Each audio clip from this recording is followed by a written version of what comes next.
It's clear that it's a problem, and it's a reoccurring problem. Sleep and defecate under the play equipment. It's disgusting. If the city council thinks it's okay to have this going on, let's have it going on next to their house. I love this place, and it's something I'm not proud of anymore. I don't want to live here.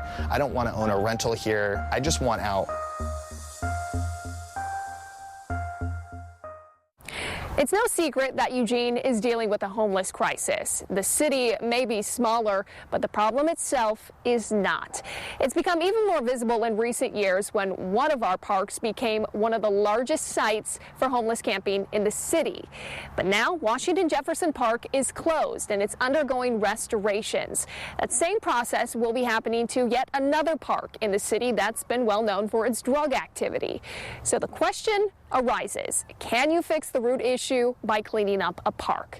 Well, in this two-part series over the next 2 nights, we'll see if that is possible. We'll hear from those that are most affected, and we'll also take a look at some short-term and long-term solutions. We'll explore if common ground is possible and if our community spaces can be safe and clean for everyone to use. On Eugene's west side, near 9th and Grant, is a small neighborhood park that stretches to 4 street corners, Martin Luther King Jr. Park, where the playground and its features are starting to show their age. Still, it does have some sturdy bones and a few things for children to climb and slide and swing on. But it's still missing one thing, and that's children playing. There can be like needles or broken glass in the bark mulch. It's a park that isn't considered a first pick for some parents. One they either avoid altogether or only look for small windows when the area is clearer than normal. It's the only reason Jovan and his son Jameson decided to come by. I've maybe seen 1 or 2 other families here, like once or twice. Still, it's not hazard-free fun. And a cigarette butt. Lovely. It's hard to pinpoint exactly when the park became a free spot for sleeping, a personal bathroom, and a place to openly use drugs. It's no secret to anyone who lives in the surrounding blocks. We just have to figure out how to make it more of a kid's space. Or even to the city itself, who's in charge of sending park monitors by here several times a day. And when they do, there is a reoccurring issue. And it's really common for our park ambassadors to see people openly using drugs on the playground, drinking, smoking, camping. Martin Luther King Jr. Park is now on the list of other parks getting some much-needed restorations, similar to the process that's happening right now at Washington Jefferson Park. Once the largest homeless site, now fenced off, as thousands of dollars of repairs have to be made. But despite being much smaller, MLK Jr. Park is no less of a beast. I think the part that all the neighbors are concerned about from a safety standpoint are the ones that engage in illicit activity or yell at you when you come in the park or make you feel uncomfortable or drop drug needles in the middle of the park and sleep and defecate under the play equipment. It's disgusting. And it's terrible that any neighborhood should have to deal with that. Landscape architect Mark Cosmos is in charge of the restoration. With the help of bond and levy dollars, he says he's ready to get to work. But before he can plan for future equipment and the features, he has to face a problem that is deeply rooted in the present. We have a neighborhood that really wants to be able to use the park. Top thing on the list was safety and a feeling of safety. And that's a little difficult to hear sometimes when you're a park planner and a park designer, because our role and our job is to design the park and look at things like amenities. So far, there are 2 designs up for feedback, one with options like adding more seating and shade.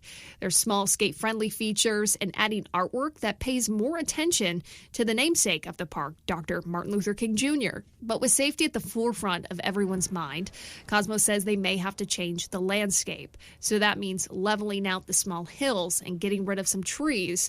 It's all in an effort to provide better visibility from any angle. It's hard to see what's going on over there. Yeah, you can tell somebody might be back there, but are they dismantling bikes, or is there something worse going on? So from an enforcement standpoint or surveillance standpoint, we can certainly look at that as a design element and say, well, we could easily design that lower. The total budget for MLK Jr. Park is $700,000. It's money that can only be spent on the park. At Washington Jefferson, the restoration is funded with federal dollars, so money that was either given or voted to go towards the parks. Still, there are those who see these projects as wasted dollars and more like a temporary fix. It's frustrating. I would prefer that they would fix the root cause, and I think a lot of Eugene's residents feel that way. Nolan Kogan is the owner of a small 3-bedroom home 2 blocks away. The home with a for sale sign in the yard that's been there now for more than 2 months.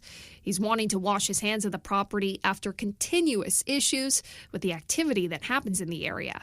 My tenants, 2 weeks later, said that they felt unsafe. They wanted a peephole installed in the door. So I paid for that.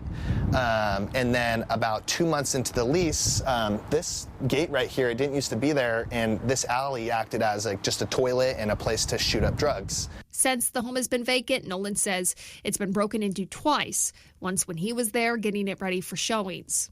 That's when the cops came, arrested the guy, but he was released that day. And despite the average home in Eugene spending 44 days on the market, according to Realtor.com, his place doesn't seem to be selling anytime soon. They say, love the house, can't do the neighborhood. It's why he believes beautifying the park, well, it won't be enough. It's this perpetual cycle that we're just paying for, and no problem is being fixed. So where exactly do you start by fixing a park where no one wants to play because they're scared for their safety or for what their children might find? For Kelly Shadwick, Community Engagement Officer, it starts with looking at other parks in Eugene that have undergone a similar process. Well, we do have a track record. I mean, there are parks like Charnel Mulligan that used to have a lot of illicit activity. Kids didn't feel comfortable there. Parents didn't want to bring their kids there. And we had a park renovation there, and it has changed dramatically. I visited the park myself, and yes, it is a big improvement. What you see now is a well-kept park since its restoration in 2016. Shadwick says they tend to see the natural progression of having bad behaviors move on after a restoration. We have to be hopeful that something like that can happen here as well, and we will get this community back out here using the park. But being hopeful only goes so far. It comes down to the hard work of enforcement to stop drug activity and resources like shelters to get people into better housing, both of which have to be available. And both of those have their own unique set of challenges in Eugene, leaving a tough question. How do you keep camping and drug use from continuing on park grounds in the future? How do you stop the buck from being passed on to another place in the city as well?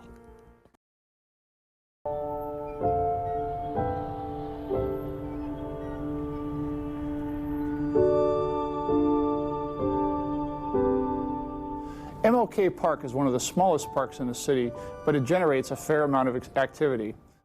We know there is a problem, that a park that's barely an acre in size generates enough activity to keep Eugene police busy.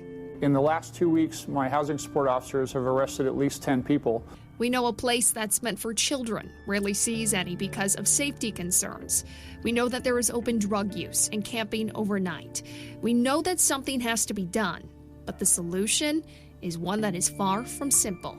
This is not only a police problem. It's not a single neighborhood problem. It's a citywide issue that we're working as a team on.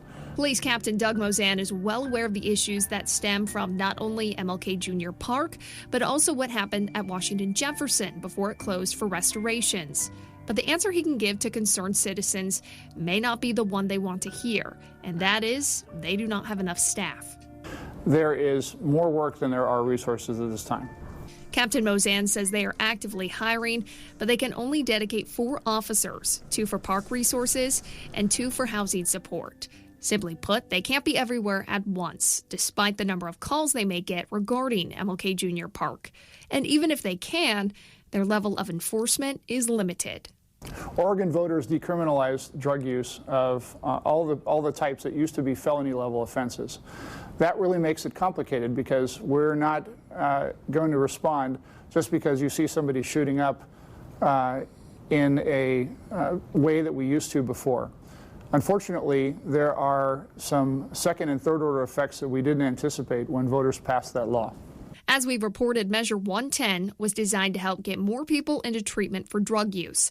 The state's marijuana tax would be used to create more services for addiction. So with some hard drugs now legal, people only face a $110 ticket, which could be wiped away if they call the Lines for Life helpline. Mozan says that hotline is hardly being used. Decriminalization of Schedule 1 and 2 narcotics has had an interesting impact because the number of citations that have been issued for small amounts of drugs have not necessarily resulted in the kind of treatment outcomes that we hope for.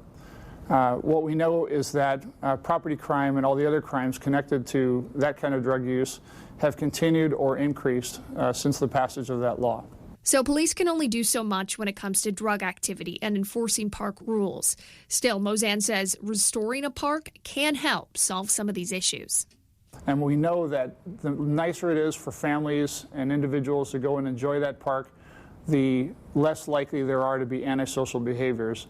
When good things are happening, bad things generally don't.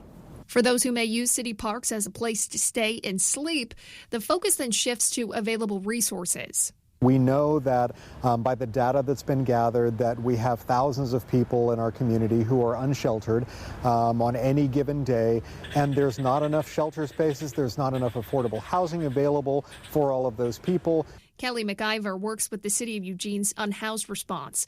He says the issue within our parks really came to light during the pandemic when Washington Jefferson was allowed to become a temporary shelter.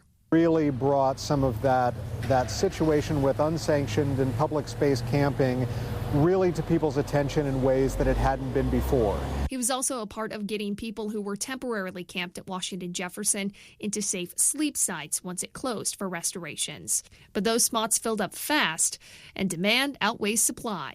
And we continue to work with our partners to try and create more of those options out there and to create more opportunities so we can get people the kind of services needed to be able to improve their stability, to get them out of homelessness, to get them out of a situation of being unsheltered, and to get some safety and security back in their lives, which then helps the overall community. And even for those who do get a space in a shelter and receive help, it's not a cure-all.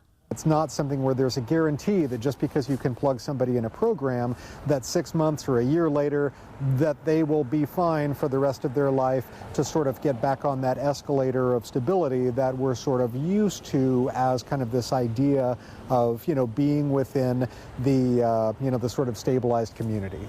And yes, there are those who don't want to be in a shelter at all. They may be the ones you see at city parks during the daytime or even nighttime. While camping overnight is illegal at city parks, there are not enough people available to keep tabs. Police are available, but typically police are having to focus on the most serious kinds of calls for service in the overnight hours. So kind of checking through parks and other public spaces is not something that they're able to do at the same level that it would take to sort of ensure that that behavior was never occurring at all. And for those who are seen at parks in the daytime, not doing drugs or anything harmful, the fact of the matter is they have every right to be there as the next person. It's fine if people look different than other people. That's part of a diverse community, as long as the behaviors there are ones that are in abidance with the rules that we've set out and with the community expectations, for being safe, for being welcoming to all people. So as I've said, police, the city, and community members are well aware of the issue. They are working towards short-term solutions like hiring more staff, working to increase shelter space, and there could also be hope in the Measure 110 money that after 2 years is just now being sent out to increase outreach, recovery housing, and needle exchanges. There's also promise in the 2 park restorations and the changes made to the landscape called crime prevention through environmental design. Long-term, it is the need for more funding and mental health services, something that is not unique to Eugene, but an issue throughout Oregon. They are problems that don't get solved overnight, and they take more than one person, one department, and one elected official. It also comes from the community on what gets voted on and making your voice heard. It comes down to facing tough issues head on and not stopping until a compromise can be reached, so community spaces can be enjoyed safely and for everyone.